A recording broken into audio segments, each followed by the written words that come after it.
Two friends once stood shoulder to shoulder, conquering nations together. But when power turned to fear and loyalty to ambition, Rome itself became their battlefield. It was the moment when the Republic, that proud ancient dream of shared power, began to tear itself apart from the inside. Not because of foreign invaders, not because of barbarians at the gates, but because of two men who loved Rome too much to share her. The year is 49 BC, and the Roman Republic trembles beneath the weight of its own glory. Its legions stretch from the sands of Egypt to the misted forests of Gaul. Gold flows into its coffers, slaves into its markets, and ambition into every Roman heart. But at the edges of this empire, one man has grown too powerful, too beloved, too dangerous. Julius Caesar, conqueror of Gaul, hero of the people, stands at the edge of a narrow river in northern Italy, the Rubicon. It's a small stream barely waist deep, yet its waters carry the weight of destiny. Because by law, no general may cross this river with an army. To do so is to declare war, not on a man but on Rome itself.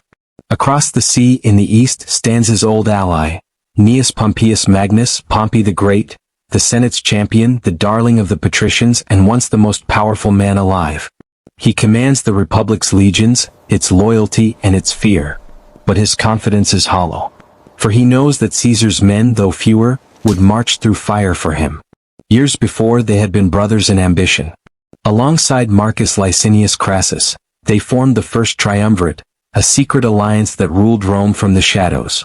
Caesar's brilliance, Pompey's military might, and Crassus's wealth made them unstoppable. The Senate bowed. Rivals vanished. The Republic bent under their will. But power is a jealous god. When Crassus fell in the deserts of Parthia, the balance shattered. Two pillars remained, Caesar and Pompey, and Rome was too small for both. To bind their friendship, Caesar had given Pompey something more precious than gold or armies, his daughter Julia, whom Pompey loved deeply. For a time, her presence bridged their rivalry. But when she died in childbirth, the bond between them snapped like a bowstring. In her death, peace itself was buried. Now, whispers spread across Rome, that Caesar dreams of kingship, that Pompey plots his destruction, that the Senate trembles between them like prey caught between lions. At the Rubicon, Caesar's officers wait for his command. One misstep and every man here becomes a traitor. The night air is heavy, even the river seems to hold its breath. Caesar looks down at the flowing water. He knows what crossing means: exile if he fails, eternal power if he succeeds. He turns to his men and speaks words that will echo through centuries. Alia iactis, the die is cast. With that single step across the Rubicon, Rome's fate is sealed. The Republic that had stood for nearly 500 years, a nation that once prided itself on freedom, law, and balance, now begins its slow death march. In Rome, chaos erupts. Senators flee. Pompey, the man once hailed as Rome's savior, retreats south, unprepared for how quickly Caesar moves. No blood is spilled, yet the sound of fear fills the streets. Citizens whisper Caesar's name like a prophecy and a warning. To some, he is a tyrant. To others, the people's champion. To Pompey, he is the shadow of a friendship turned fatal. This was never truly about armies or borders, it was about Rome's soul. Caesar and Pompey did not just fight for control of an empire, they fought for how history itself would remember them. One sought glory eternal, the other order and tradition. Yet in their struggle, both destroyed what they swore to protect. And so, as the first Roman legions marched toward one another, men who once shared bread and victory now sharpening blades for civil war, the Republic stands on the brink of extinction, waiting to see which of its sons will strike the final blow. Before we march into Rome's blood-soaked turning point, hit subscribe, because the truths buried beneath glory are the ones history tried hardest to forget. The night Caesar crossed the Rubicon, the world shifted, not with thunder or war cries, but with the quiet splash of a single horse's hoof breaking the current.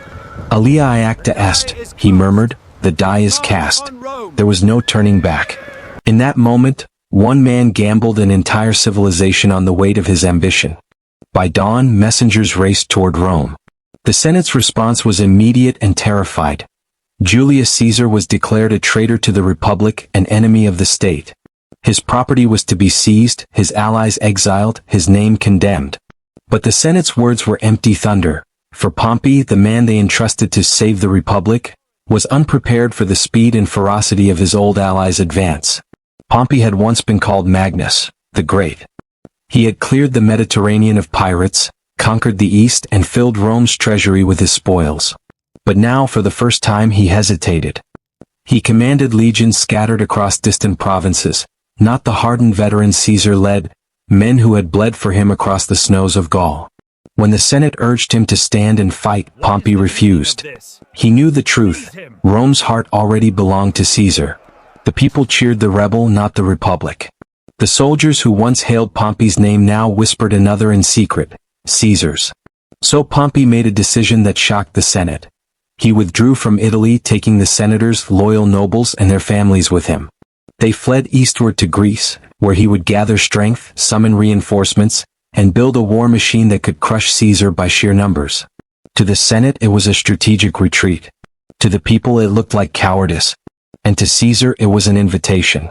As Pompey fled, Caesar swept through Italy with breathtaking speed, his army moving like a storm front. Yet no blood was spilled. Every city he entered opened its gates willingly.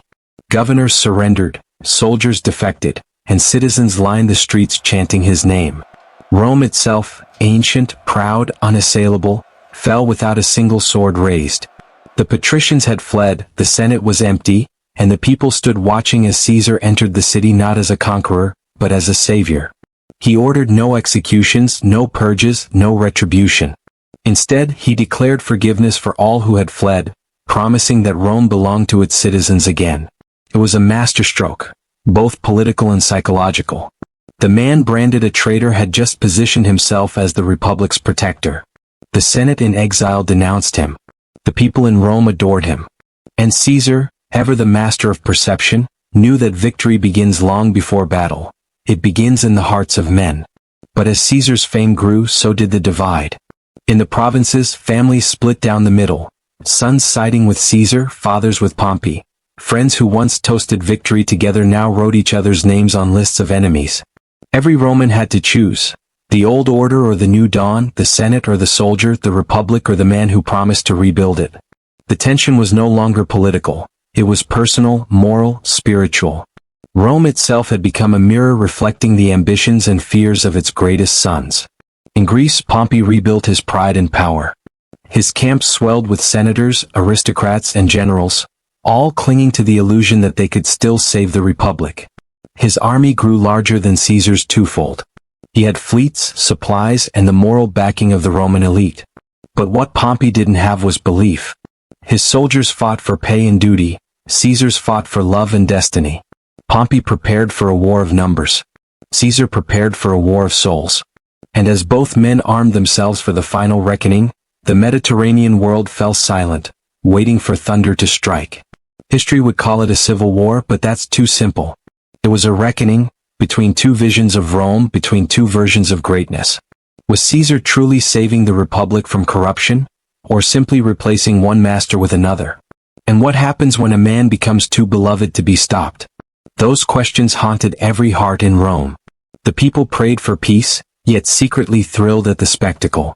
They had seen dictators before, but never one who made tyranny look like salvation. By 48 BC, Caesar had secured Spain, marched through the Adriatic and set his eyes eastward, toward Pompey. Both men now commanded entire worlds.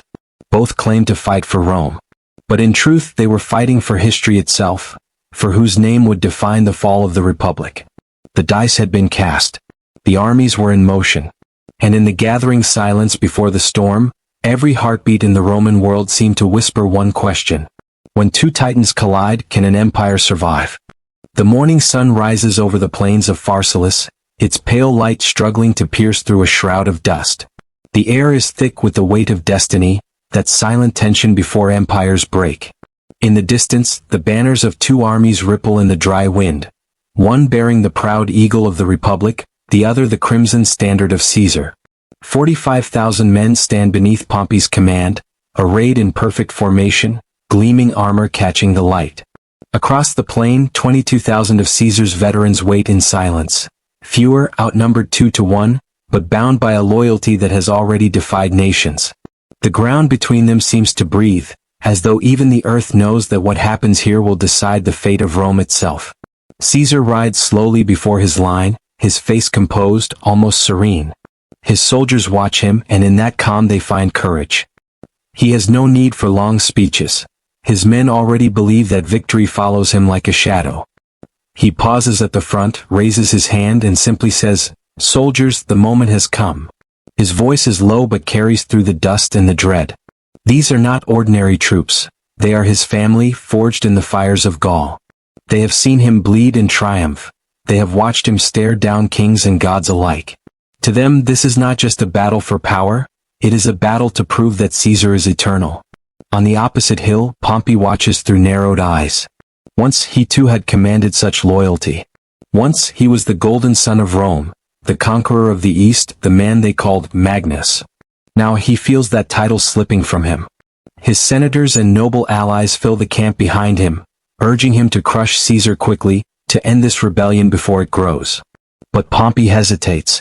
His plan is cautious. Hold the line, let Caesar's weary men exhaust themselves on his superior numbers, and let discipline win the day.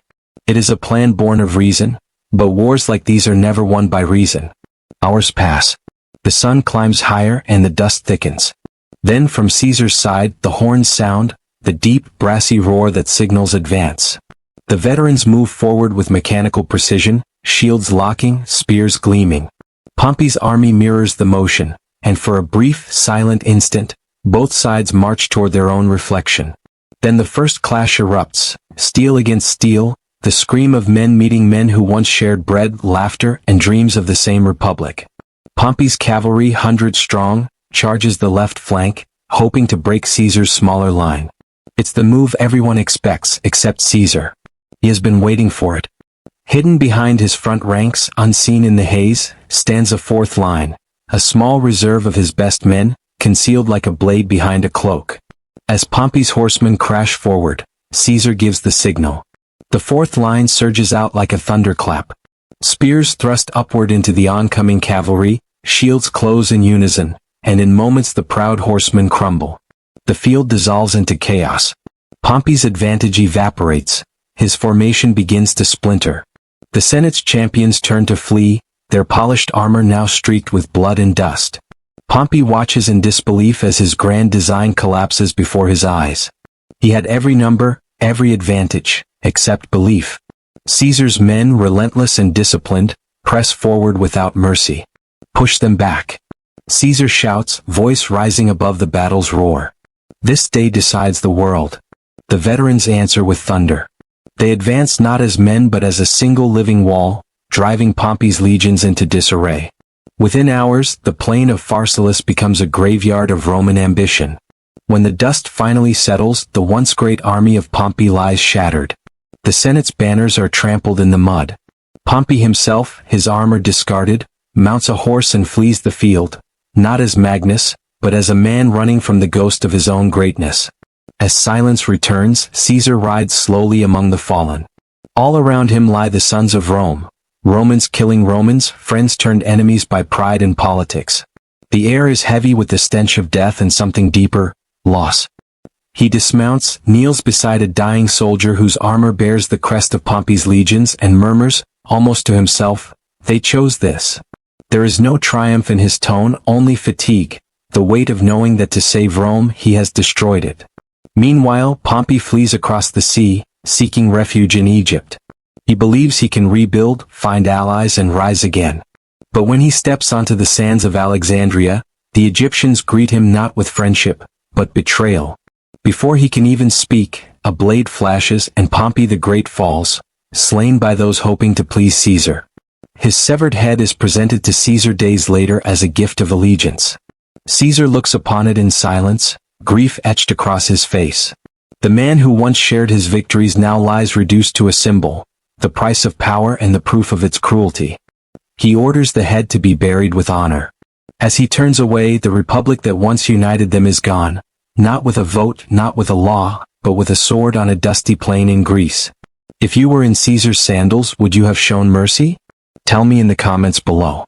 The Mediterranean sun hung low as Caesar stood on the Egyptian shore, the waves lapping softly at his feet, the sand stained with the blood of the man who had once been his brother in ambition.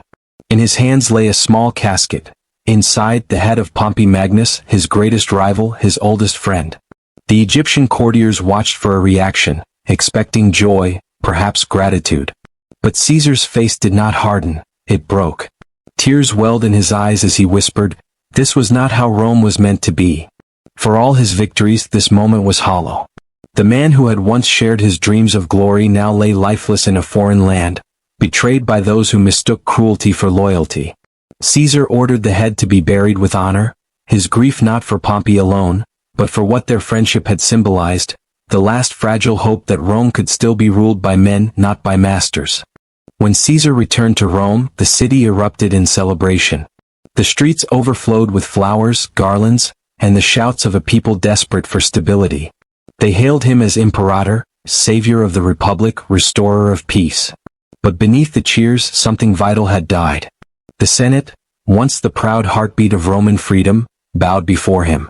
The marble halls that once echoed with debate now whispered only obedience. Laws were still passed, rituals still performed, but the republic had become a ghost wearing the mask of its former self. Caesar moved swiftly to rebuild what war had broken. He canceled debts, rewarded veterans with land, and restructured the calendar itself, bringing order to chaos, logic to time. To the common people, he was the hero they had prayed for. To the Senate, he was a storm they could no longer control. Yet even as reforms blossomed, a darker vine grew alongside them, the whisper of dictator perpetuo, dictator for life. He accepted honors meant for kings, statues placed beside the gods, laurels that never left his brow. Rome, weary from years of war, surrendered not because of fear but because of relief. The people traded liberty for stability, applause for oversight. At first, his power seemed benevolent. He pardoned enemies, rebuilt cities, and opened the Senate to men from distant provinces. But mercy from the powerful is never mistaken for equality, it is mistaken for weakness. The same nobles who once fled from him now dined at his table, smiling through clenched teeth. They spoke of honor, but in the shadows they plotted.